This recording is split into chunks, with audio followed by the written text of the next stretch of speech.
Dans cette vidéo, nous allons nous intéresser à la représentation des entiers.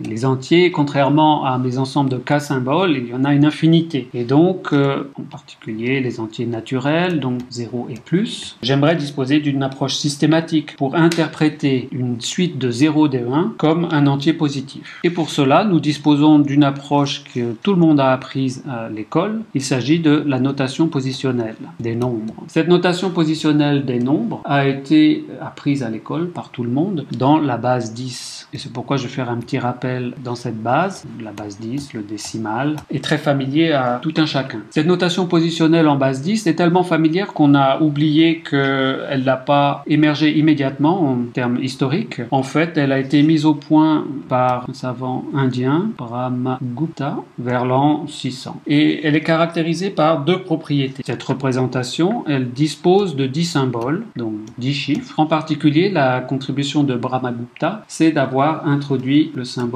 du 0. L'autre particularité de la notation positionnelle, c'est d'avoir un chiffre par puissance de 10. Le mieux, c'est d'illustrer cette notation positionnelle en base 10 avec un exemple, comme celui-ci. Par exemple, si je vous donne cette suite de 3 chiffres, eh bien immédiatement, vous savez que c'est une notation condensée de la quantité 7 10 puissance 2 plus 0 10 puissance 1 plus 3 10 puissance 0. Donc, c'est la quantité 703. Une dernière parenthèse sur la notation positionnelle en base 10 pour souligner son efficacité et l'innovation qu'elle a représentée à son époque. Auparavant, de quoi disposait-on? Eh bien, les Romains travaillaient avec un certain nombre de symboles aussi. Par exemple, les symboles I, V, X, L, C, D, M, chacun représentant une quantité 1, 5, 10, 50, 100, 500 et 1000. Vous remarquez que 0 n'est pas un symbole à cette époque-là. Les Romains ne connaissaient pas le 0.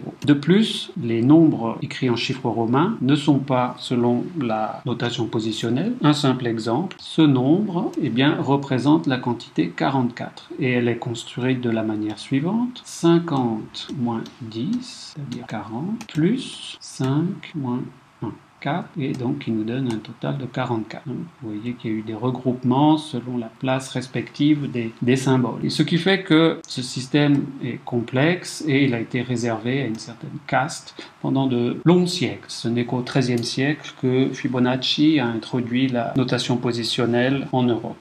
C'est donc aussi la notation positionnelle que nous allons utiliser en binaire. On va retrouver exactement le même principe qu'en base 10. Donc c'est assez familier. Nous allons commencer par ce qu'on appelle les poids faibles. Donc sur la droite, on appelle ça le poids faible de la base, puisque ça va être la puissance 0. Puisque nous travaillons avec la base 2, voici au-dessus donc cette 2 puissance 0, cette puissance 0 de la base 2. Et en allant vers la gauche, nous allons augmenter à chaque fois d'une unité la puissance de la base. Si je dispose comme ici de 4 bits, je vais donc ainsi pouvoir construire 2 puissance 4, c'est-à-dire 16 motifs binaires, et donc représenter 16 nombres entiers. Prenons un exemple, donc un motif binaire, et traduisons-le en base 10. Ceci est la forme compacte d'un nombre en base 2. Pour connaître sa valeur en base 10, il me suffit de multiplier le poids par la puissance de la base. Nous avons donc ici une fois 2 puissance 0, plus une fois 2 puissance 1, plus 0 fois 2 puissance 2, plus une fois 2 puissance 3. Ce qui donne une fois 2 puissance 3, c'est 8, plus 0, plus une fois 2, c'est 2, plus une fois 1, c'est 1. Et ceci me donne la quantité 11. Je l'écris en français pour ne pas avoir d'ambiguïté. 11 en décimale. Réciproquement, maintenant je veux passer du décimal au binaire. La méthode, ou encore appelée l'algorithme, pour convertir un nombre en base 10 vers sa représentation en base 2, cette méthode est très simple. Il suffit de diviser le nombre par la base. Et on va faire ceci tant que le quotient est supérieur ou égal à la base, c'est-à-dire supérieur ou égal à 2. Le mieux, c'est de l'illustrer sur un exemple. Donc je rappelle le principe de la méthode: diviser le nombre par la base tant que le quotient entier bien sûr, est supérieur ou égal à 2. On va reprendre le même exemple que précédemment, c'est-à-dire la quantité 11. Donc je la note 11 en base base 10. Je divise cette quantité par la base 2. Alors ça me donne 2 fois 5 plus 1, c'est-à-dire 10 plus 1. Et le quotient ici c'est 5, qui est plus grand que la base. Donc je vais poursuivre ma décomposition, ma division. Je vais maintenant à nouveau diviser le quotient par 2. Donc 5 c'est 2 fois 2 plus 1. Et le quotient que j'obtiens ici, lui-même est encore égal à la base. Je dois encore poursuivre une nouvelle fois ma décomposition. Donc 2 va s'exprimer sous la forme 2 fois 1 plus 0. Nous avons l'expression complète. Maintenant, il s'agit de regrouper cette expression comme une suite de puissance de 2. Nous avons 2 puissance 3 qui va être multiplié par 1, plus 2 puissance 2 qui va être multiplié par 0, plus 2 puissance 1 multiplié par 1, plus ce dernier 1, eh bien c'est simplement 2 puissance 0 multiplié par 1. Ce qui nous donne le motif binaire suivant, sous la forme compacte, 1 fois 2 puissance 3, 0 fois 2 puissance 2, 1 fois 2 puissance 1, 1 fois 2 puissance 0.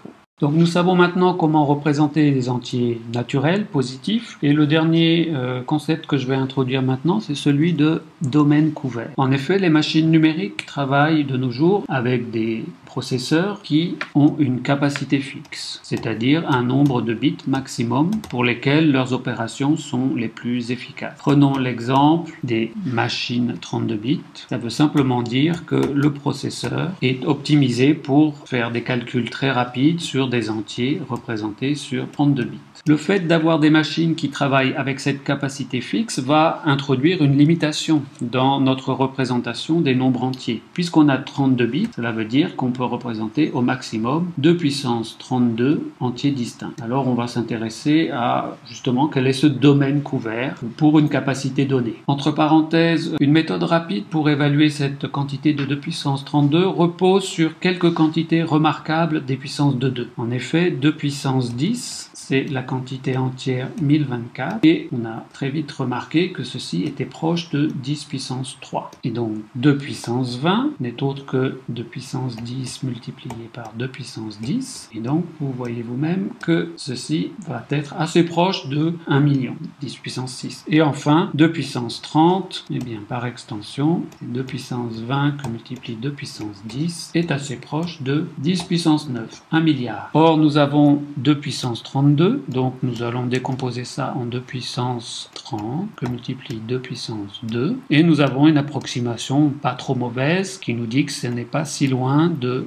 10 puissance 9, 1 milliard, que multiplie 2 puissance 2, c'est-à-dire 4. Donc voilà, avec 2 puissance 32, nous pouvons représenter environ 4 milliards d'entiers. On va s'intéresser maintenant justement à déterminer le minimum et le maximum de ce domaine couvert par 4 milliards d'entiers. Puisqu'on travaille avec la notation positionnelle, le minimum va être défini par le motif binaire qui comporte simplement des zéros pour tous les bits. Et avec la représentation positionnelle en base 2, ceci représente simplement la quantité 0. Pour le maximum, eh bien, ça va être le motif binaire avec des 1 pour toutes les puissances de 2. Et ceci, on peut montrer qu'en fait, il s'agit de la quantité 2 puissance 32 moins 1. En effet, 2 puissance 32 lui-même n'est pas représenté. Il suffit pour s'en convaincre de revenir à la représentation positionnelle, puisque nous avons commencé ici pour les poids faibles à 2 puissance 0, et donc, puisque nous avons 32 bits, la puissance la plus grande va être simplement 2 puissance 31.